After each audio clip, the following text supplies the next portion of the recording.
Hey everybody, this is old Buck Dell, and with me is, Oh, Buck Dave, inviting you still to here. listen to another episode of Two Old Bucks. Yes, it is. Yes, it is. And hey, I'm still on the road here. My long term road trip. It's now into its second week, and still alive. I want to So hear all about that, by the way. I got a couple stories. Yeah, a couple things happened. Believe it or not. It's But always something. yeah. But hey, I want to start off. I got a question for you. Question for me. Go Okay, ahead. it's kind of a question for you, and for all our listeners. As you may know, I write a monthly column for the Osher Lifelong Learning Institute chapter at Ringling College in Florida. Okay, so they give me a monthly topic, and sometimes I write about it, what they assign, and sometimes I say, nah, I'm just going to write about this instead. But anyway, here's the topic for this month that I got a couple days ago, and I'm struggling with it. The topic is you're never too old to learn. Yeah, Never I too old agree. to I yeah. agree. So normally I start brainstorming this thing and write down my ideas, and they come out of this way, that way, every which way. It's not the most inspiring topic to write on, frankly, at least from my point of view. But it did conjure up some events from the past where we were learning. Now, if you recall, well, I know you recall, the baseball coach I that was we had in probably high school. there. You were definitely there. Coach Tom Mm-hmm. was, he became our ninth or 10th grade. I guess he became our baseball coach, ex-Marine drill instructor. So it gives you a picture of what Coach Tom was like. And anyway, I was reminded of a particular game where we were ahead, and I think the weather was threatening, or the darkness was threatening. I don't recall which it was, but Coach wanted to. I think I remember that. Remember this? He Yeah, had yeah. he wanted to get so many innings in to make it a legal game. So if the game got called while we were ahead, then it would go as a victory for us. We wouldn't have to finish out the game. So he gave us. So he said You he. had to have 5 innings, I believe, is Yeah, I think what that's the rule yeah. I is. think yeah, something like that. So he said. He said, I want everybody to strike out on 3 pitches. It's like, oh, it's not too hard for me. But anyway, so you were up to bat, and you cracked that ball over the center fielder's head on the first pitch, What? and you hit a home run. Okay, you got an inside the park home run, and we're all cheering you on, that sort of thing. And you crushed home plate, and I thought he was going to choke you. It's like In essence, I was not delaying the game as required. you were not speeding the game on as Yeah. required. Yeah, you were delaying the game significantly. Well, So, it was always my nature to follow the ball right yeah, to the bat. I remember you So it was saying, difficult to miss it yeah, intentionally. you said, "Oh, coach, it was such a good pitch." I couldn't help myself. He shook his head and he looked at me and he said, "Dave, you better strike out." I think we managed to pull that off, by the way, We I did, believe. we did. Yeah, it happened. Yeah, We got our 3 outs or something, his and they called the strategy game. worked, and they called the game, and that was it. Yeah. So, but why I bring this up? So we were young, and learning, and I still have that memory in my head. And I'm looking for help here on the topic. You're never too old to learn. Well, So, if anybody out there has any ideas, send them in to me because I've got a deadline in a couple days here. we're talking Bucks too old at gmail.com. Buckstwoold@gmail.com. Yeah. So, So, well, I've actually, a thought occurred to me the other day about the survival. I call it survival techniques. And it's not so much surviving, but I believe all of us, all the listeners out there, there's things that we do that are our own peculiar survival techniques. You know what I mean? I'll yeah, give yeah. I'll Things that give you an we do, example yeah, make the world a little easier for us, kind of thing. for you, right? For you personally. Okay, I'll Yeah, give you an example. yeah. Give me an example. You're a bike rider. Uh, that's a that's an enjoyable hobby for you, and So you've tailored your technique to that works for you. Like a good example would be what you carry with you on your bike and how you hold that. You know what I mean? That would be a Oh yeah, absolutely. something you individually came up with, Yep, perhaps to yep. My make your my life little easy to do that. my little kit that goes along with me. That yeah, I've got. Yeah. So everybody, I believe, does that. Some, I mean, and I'm not talking about the things that are commercially available or designed to make life easy for you. I mean, so we all have a cell phone. So I didn't come up with that. I just use it because it does work. But there are other things I do. And one of them, I believe a long time ago, I tried to explain this to you, and I'm not sure you ever got the gist of it. But one of the things I spend a little time at is, um, when I make coffee, I once bought like a Keurig. I'll give you an example. That's the kind of coffee I usually Okay. use. So Yeah. I bought something called San Francisco Blend, and what was interesting about this was it was just really a little plastic ring with a paper top that you puncture with your Keurig, Mm-hmm. and a little filter. I Mm-hmm. said, "Isn't this interesting?" Because when you drop that into your Keurig, you didn't have to poke it. The bottom of it makes that snapping sound when you drop those in because those Keurig cups are solid. Mm-hmm. So I said, "Hmm." So that worked really well. It didn't make any noise. It was just easy to install. So then I bought a different brand. It was a full plastic cup, typical Keurig cup. And I said, I wonder what's inside this thing. You would. You Yeah. know me, get Yeah. a brand new watch and tear it Yeah. apart to see what makes it work. So I said, I wonder what's inside this thing. So I take my little knife and I cut the bottom off. And sure enough, there's a filter there because if you don't have that filter, your grounds would clog up your the little hole in the Mm-hmm. bottom of your Keurig. So now what I do is I basically cut the bottom of that plastic off. I take some takes me about 15 minutes, maybe do 10 or 15 at a time, and I cut that bottom off, which I think is wasted anyhow, and I just use use the plastic top, paper top, plastic, and drop it in, and I don't have any problem. I never had a clog after that. Mm-hmm. I was always getting my little Keurig puncture thing clogged up when I did had the other thing there. So I'm giving you a bizarre example. This is your personal survival technique. Yeah, but it's For. something you learn. Mm-hmm. So you're never too old to learn a new trick. And I mentioned one time to you that I was rarely do I mess with scrolling through Facebook or anything, but I don't know what maybe why I was doing that, and I don't have Facebook. But somewhere there was all these little things that people came up with. And I said, "Boy, that is really an interesting thing to do." Not popularize. They were just putting it on, on Facebook to say this is what I do to make my vegetables fresher. This is how I keep a drawer shut or lock it for so children can't open it. And these are all things I could have adopted if they pertain to something I was interested in. You know what I mean? So Mm-hmm. there's a million ideas.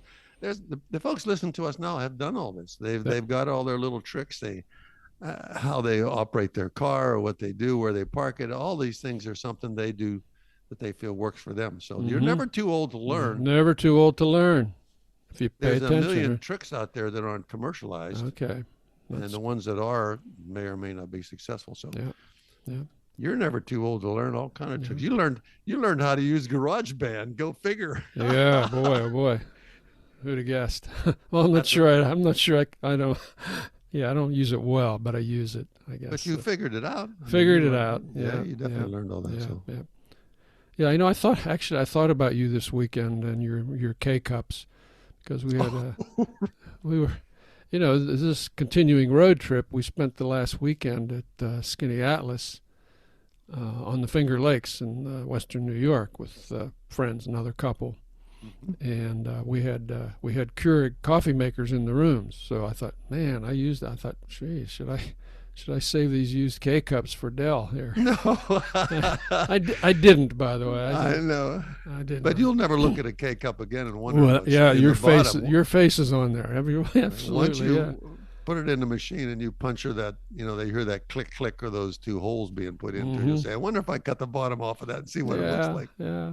But but we had a great weekend there. Good. We visited there was a nice winery on the lake. I think it was the only winery on that lake actually. It was just a beautiful day, mid 70s, and breezy, sunny, and sitting out on the hillside on the deck, and just sampling some wines and just yucking it up and meeting a couple new people here and there. And right next to us, or right down the hillside from us, adjoining us, was a outdoor amphitheater, and there was going to be a big concert that night. A touring group known as the Silk Road Ensemble. And I said, hey, who are they? And I said, is this Chinese? And the guy said, no, they're really from all over the world. And they said it's kind of run by Rhiannon Giddens. Does that name ring a bell? Rihanna Giddens. Rhiannon Giddens, yeah. She used to be with Carolina Chocolate Drops. She's just excellent singer. I think she's opera trained singer. Oh. But we're sitting out there sipping our wine, and everybody's rehearsing for the evening concert. It was great. It was just the perfect day. So just out of curiosity, did any of the people in the wine industry or wine folks mention the effect of this heat is having on their grapes? We really didn't talk about that. No, Okay. I'm All right, 'cause sure. I heard I'm sure it did. I'm sure it has. I mean, I remember there was a thing about France or something that's changing the way the grapes grow and how they mature. So, Yeah. it depends on cool weather. Grapes like a little bit Yeah. of cool weather, I believe. Yeah. So you had a good time there. We had a great time, but all was not perfect. All was not perfect. Which I'm going to translate into there was always something. Huh? It's always something. So Yeah. so we get What into was that? Yeah, so we get into our room. And I noticed there's two vents on the closet doors. It's a two-door closet. There's two vents in the door. I thought, oh, okay, so that's the that's the air recirc. That's the air return. And I opened the closet, and there's another vent in the ceiling. All right. So then I figure out a way to open that, and there's the air filter above it, and it's almost black. Okay, it's gray. It's just a big bunch of dust collected on the surface of that. Yeah, like on the 20 by 20 filter. Yeah, It was okay, just all right, so I like, picture that. I thought, oh man. And so anyway, this was later in the day. Next morning, met the other couple for breakfast, and the woman said, man, I sneezed all night. I don't know what's going on. I don't know if I'm allergic to something. And I said, check your air filter. And so they did, and theirs was the same way as ours. So That's a straightforward fix. that's what I thought. I mean, So A, B, C, D. It's done, it's called go to the front desk and tell them. So I did. I said, hey, we got these really, really, really dirty air filters here. They need changed. Woman sneezing, it's not great. And they said, she takes, okay, we'll have somebody right over there. And later in the day, we actually happen to be back in the room, and a woman pops her head in, and she says, oh, I'm here to check on the air filter. She says, I'm not the fixer, but I want to just find out what's going on. So I showed her. She says, oh, yeah, that's dirty. That's bad. Okay. She said, we'll get maintenance over here to change these. So we went out for the evening. We got back, after dinner that night. And I said, I wonder if they changed them. Access to the filter had now been sealed. All right. I could no longer check to see if the filter had been changed. I called my buddy downstairs in the room below us, and he says, I just checked he says, they never changed this thing. So since you were the one that mentioned the condition, mm-hmm. you were now denied access to the. I was denied access. Yeah. So I troublemaker. Yeah. No, actually, he called the front desk right away, and they said, oh no, maintenance was over there at such and such a time, and they changed it. And he said, They didn't change it, believe me. So she says, okay, we'll send TJ over there right away. All right, so TJ shows up at his place. And TJ said, what's the problem? And, my buddy says, well, the air filter's real dirty and it needs to be swapped out. And he goes, well, where is it? Oh, Where is it? And the guy says, well, I was told that you were the guy that came in and changed it. No, no, no. I hate when that happens. Yeah. So anyway, so he showed TJ where it was, how to get to it. TJ says, he comes back, he said, we don't have any replacements. So he brought a vacuum cleaner with him and he vacuumed it. Vacuumed it off. Yeah, yeah, put it back. And of course mine, who knows what mine was sealed off at this point. So I'm guessing mine had not been changed either. Isn't that interesting? That's kind of. I mean, you think that have that's a kind of box of them. That's kind of one of the basic, survival techniques. I never think to check those. Although sometimes you can smell that dust, you can say, "Just smells dusty in here" or something. Yeah. If you're in a lodging of some kind. So, did you finished your stay there, and the filter situation unchanged was left to the next person? Left to the next person. Yeah, the next unknowing person. Yeah. Well, there you go. You wonder. You'll always learn something. You're never too old to learn something. You learned that you don't necessarily get your filter changed. You don't get your ask filter for it. changed. Yeah. So that's what you learned right Yeah. there. There's your lesson. Yeah. So. So where'd you go from there? Where are you actually? We are now in. We from there we went to Bennington, Vermont, just to spend a night in Bennington, Vermont, and visited Manchester, some of the little towns around there. Nice area, pretty area, beautiful Green Mountain country. As they How long say. did it take you to get there, Dave? I mean, how long was that ride? Bennington was around 4 hours. 4 hour only drive. 4 hours? Oh, Yeah, something like that. 4.5 hours, something like that. And we spent the night at Bennington, and then another 4.5 to Portland, Maine, where we are now. Nice and cool up there. It is not as cool as I'd like, actually.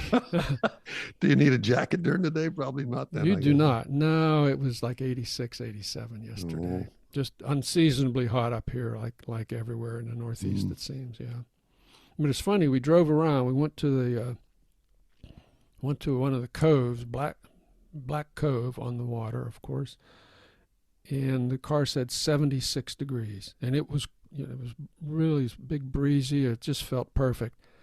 You drive like 2 miles inland, maybe 5 miles inland. It's 86 degrees. It's amazing. Yeah. Well, that's nice. That's nice that you got a chance to see that. I know you enjoy all that scenery and stuff like that. Yeah. So, is that the final destination for this trip, or are you going? Well, we're here for a month, and so we're just going to hang out, and ended up in a really, really funky neighborhood, really nice. There's a kind of little shops, restaurants. I think within a 10-minute walk, there's 5 or 6 microbreweries for you microbrewery fans. That's interesting. And there's a couple little wineries.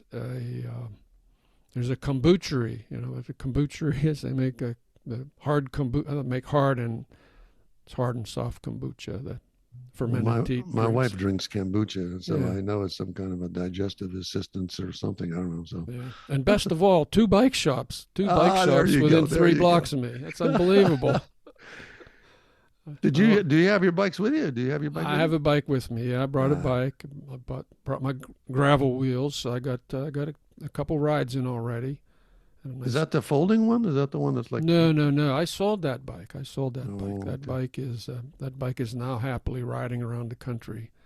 It's great because I'm getting every once in a while a text message will show up from the new owner with a picture of him somewhere on the bike. It's great. That's great. Well, those bikes are always well cared for by you, and they have an afterlife. Not like most bikes. So, well, it all sounds like a great adventure so far. I hope to check back with me in a couple of weeks, see where you're at, what's happening. By the way, we got a bunch of letters from Afar. Oh yeah. Would you What be interested in hearing what I those would be would here be? to say, yeah, I know you screen those and you Yeah, edit. You yeah. So what's the scoop? first of all, interesting. We got a letter from one of our vintage Vixens. She listened to our Aperol shortage story, and so she went on a mission to find Aperol. She thought, man, this stuff must be good. And Like she found a ambergris. bottle. She found a bottle, okay, and she made an Aperol spritz, which is I think it's 3 parts prosecco, 2 parts Aperol, and 1 part sparkling water. She said, "Man, this is great." She says, "All my friends are drinking this now. This is great." So that was like a public service announcement in a sense there. Somebody experimented with that, found the ingredients and built it. There you go. Yeah, we got a note from another listener. He said, "Hey, there's another shortage. It's the sockeye salmon shortage." I said, "Sockeye salmon?" He says, "Yeah, there's not enough delivery vans to get the to get the salmon to the stores, I guess." I saw it stocked in the shelves. In a Yeah, store. It said sockeye but then salmon. I googled it, and I found a story that there's a shortage of delivery vehicles to deliver fresh seafood. So yeah, he was right. So there is a sockeye salmon shortage of sorts. It's a delivery van shortage, I guess, really. But I wasn't aware of that, but that still baffles me that there wasn't a problem before. What what piece of the chain, what piece of the link came apart that all of a sudden there'd be a shortage of delivery vans when I don't remember that being a problem 3 years ago. well, again, it's part of I think that these are backlashes from the pandemic and the subsequent ups and downs in the economy. You Mm. know, they recall that not the used car, the rental car places when the economy crashed at the pandemic. So they sold off all their fleets. Yeah, All right, yeah, so nobody's going to. So they sold off all their fleets, and then things start coming back, and there were not enough cars, not not enough enough rental cars. cars, and they were charging just outrageous numbers. Yeah. Outrageous numbers. A friend of ours who came down to see us rented a U-Haul truck. He said that's all he could find. Oh, Yeah, you mean like a little van or something? yeah, Or something? yeah, Yeah, yeah, yeah. that's So, funny. yeah. So what was the other letter? You had another Well, one? we got as we had hoped, Ranger Rick replied to us on the bats thing, how bats Oh, pollinate the agave. pollinating bat thing. Yeah, Yeah, yeah. he So confirmed that. he confirmed. He said yeah. He said they have a long tongue, and they stick their tongue down into the nectar in the middle of the Mm. plant, and while they're doing that, they bump their head against the Pollinators. pollen. Yeah, Yeah. and then they fly on and deposit some of it on the next plant, and so on. And that's how it goes. So I thought that was kind of interesting.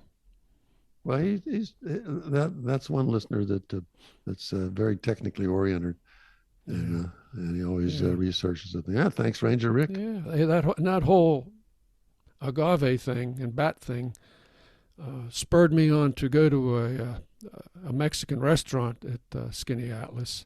It was kind of a real upscale Mexican restaurant, really really nice, and they must have had all kinds of tequilas and mezcals. So we sampled a couple. I tried a couple, and so we had a great time there as well. Great time. Yeah. I always thought you could use it. I mean, I think I had a sip of that stuff one time, and I said, "Man, you could use this stuff for jet fuel. Oh yeah! Wow. you That was could burn it in your little two-stroke engine yeah. easily."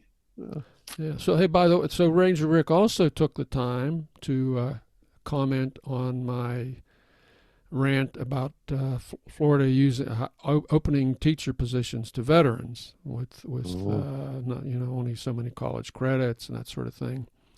Rick took the other viewpoint, and that's great. That's fine. We're here to listen to all sides of the story, and he actually even wrote a letter to the editor to the local paper down there supporting the idea of giving these veterans a chance, and he made some I good read points. that. He I made read some. that. Did you read that? Okay, I actually read that letter. Yeah.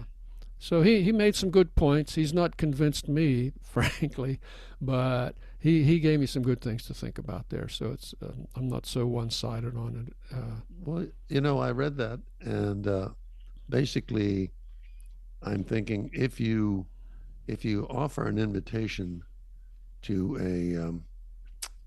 a large control group like that, Mm-hmm. and said, if you choose to enter this field with any seriousness, we will work with you.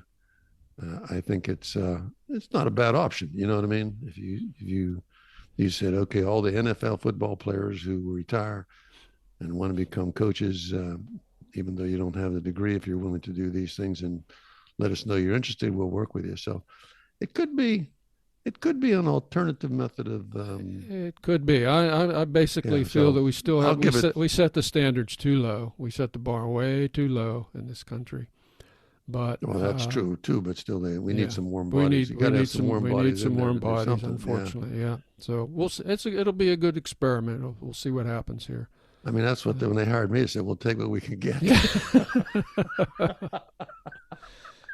You're not complaining about the pay you're getting here on the old 2 bucks, are you? No, no, no, You're looking for a pay raise or no, no. We no? know. Yeah, Okay. Yeah, we know. Christmas Yeah. bonus is coming. So It's great. Yeah, we got another letter from another listener on the topic, and he more or less agreed with me with my position, and he said it's never going to change here. He said the education that the schools give are the education that those parents want, and that those parents are willing to pay for. From point A to point B or wherever or in the country. So yeah, it's a good point. It's a good point. Well, this will be an ongoing debate. Yeah. For a long time to come. Like I told you once when someone asked me how their child is going to be at 10 or 11, I said, bring it back when he's 18. I'll have a better idea. I can tell you where he might be headed by then. Yeah. So we'll see how it goes. Yeah. So, well, let's hope they keep, teachers in classrooms and give everybody a shot at an education as best we can, I guess, Yeah. under the circumstances. So Yeah.